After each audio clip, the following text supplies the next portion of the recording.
Covering fire! Keep your heads down!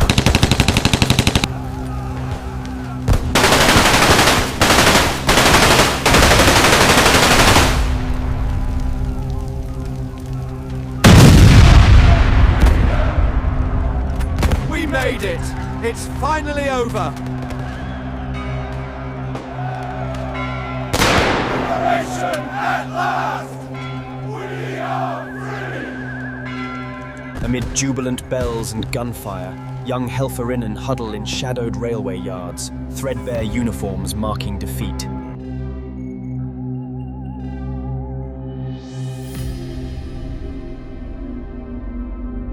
Suit-streaked young women, once signal operators, linger by empty trains as fireworks light the sky for the winners. Girls barely out of their teens, former nurses and clerks, stare from the shadows as the world celebrates freedom. With the Reich collapsed, lines of women in grey-green uniforms drag old suitcases toward dark boxcars, heading not home but to prison camps. Deep within the bunkers of Berlin, the whispers of the regime's brutality spread faster than any disease. In the ruins of the Third Reich, fear was a constant companion. They say the camps are worse than we imagined. Anyone could be next. Exhausted female helpers wait in quiet yards for an unknown future, while liberation flags wave for others. The train moves slowly west, past bombed-out towns, collapsed bridges and smoking ruins. As Allied soldiers watch, some look curious, others indifferent, while the captured women wait for anger that never comes. At busy harbors under foreign flags, the women march toward waiting ships, faces unreadable under the watchful eyes of Allied guards.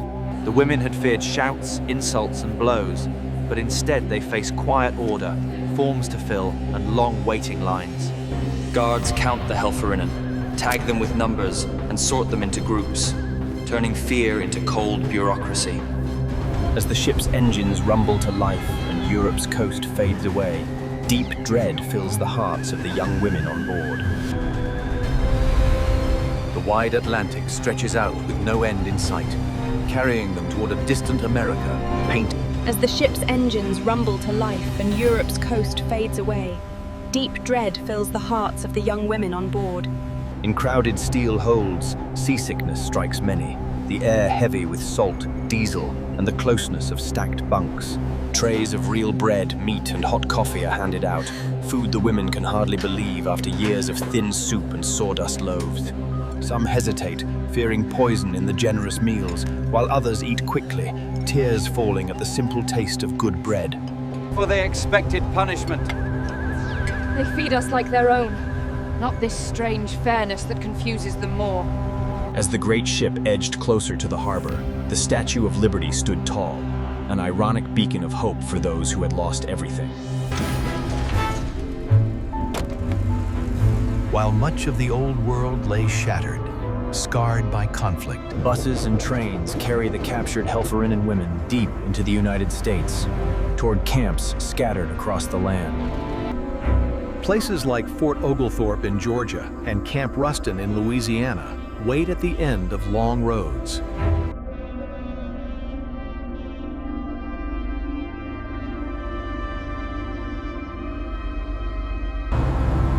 And so the highways rolled on, past fields of emerald green and towns. Houses with clean white porches shine in the light, a sight hard to believe for German women who saw their own cities burn. At the camp entrances, guards record names, check belongings, and trade gray-green uniforms for simple work clothes.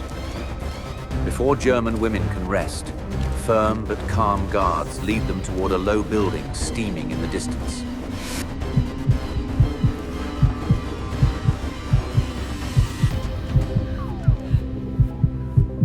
Hearts beating fast, the women wait in a long line, certain that cruelty and shame await inside. Whispers spread quickly. This is where the real punishment begins. The degradation they were warned about. Inside the tiled room, each woman receives thick white soap that smells of flowers, soft towels, and clean clothes. Hot showers wash away months of dirt and lice. Some German women cry openly.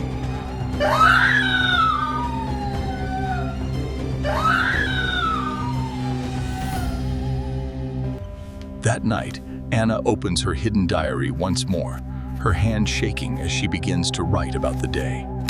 The hot water and real soap have changed everything, leaving the women feeling restored in body and confused in mind. Some women stand silent under the showers, tears mixing with the water as old fears wash away. What they expected as punishment has turned into care, shaking the dark stories they were told about the enemy. Anna writes of the clean clothes and gentle treatment, questioning all the propaganda that filled their heads. In simple barracks, the Helferinnen lie on clean beds, listening to quiet American voices outside instead of threats. Dawn breaks over the camp, revealing neat rows of buildings and green grass, a world far from the ruins they left.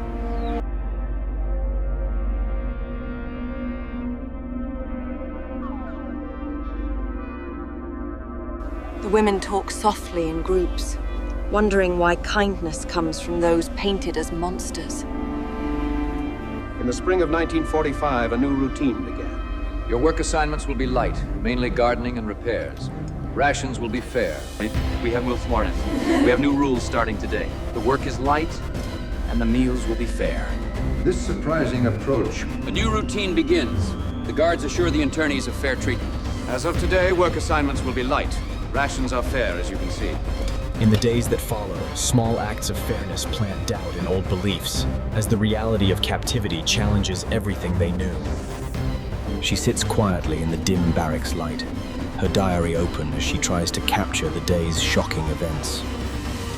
Her handwriting shakes across the page, still unsteady from the hot shower and the weight of what she has seen. Anna reflected on a profound question. Why did the enemy treat us better than our own leaders did in the end? Morning light reveals neat buildings, green lawns, and a sky untouched by smoke or fire. This was not the grim horror of a concentration camp, but something strangely orderly and almost peaceful. Wooden barracks stand neatly painted, paths clean and swept, fences solid yet not threatening. The women exchange quiet glances, all asking the same unspoken question. What world is this?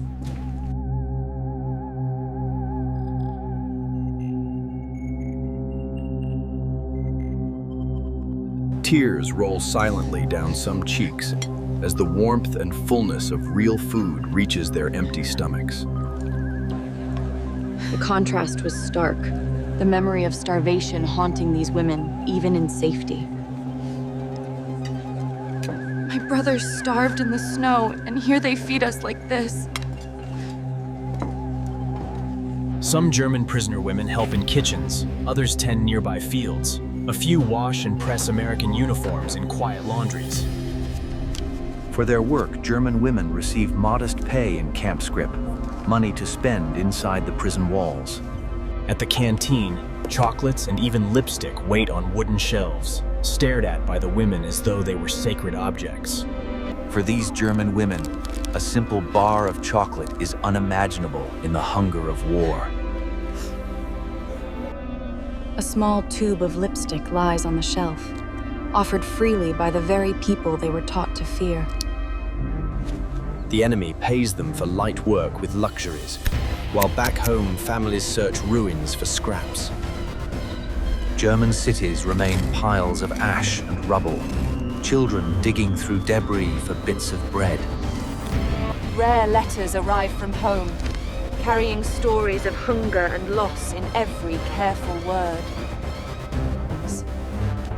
In the fading light of a single candle, memories of a ruined cellar were recounted. Each day, the distance grows between the suffering homeland and the strange plenty inside the camp. Each day, the distance grows between the suffering homeland and the strange plenty inside the camp. Some women feel a new shame, heavier than any prison chains, for being cared for by the enemy.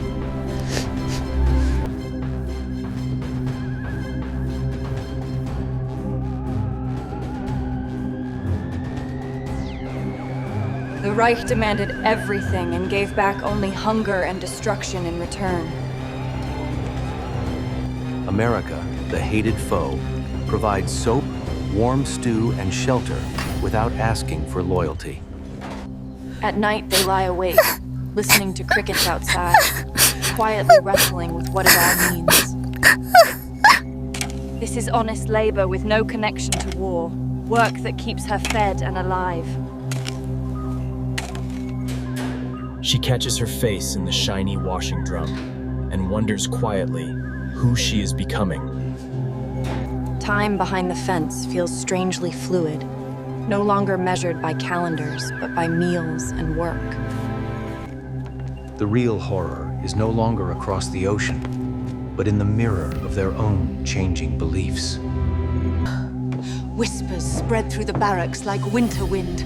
Soon they will be sent back to Germany.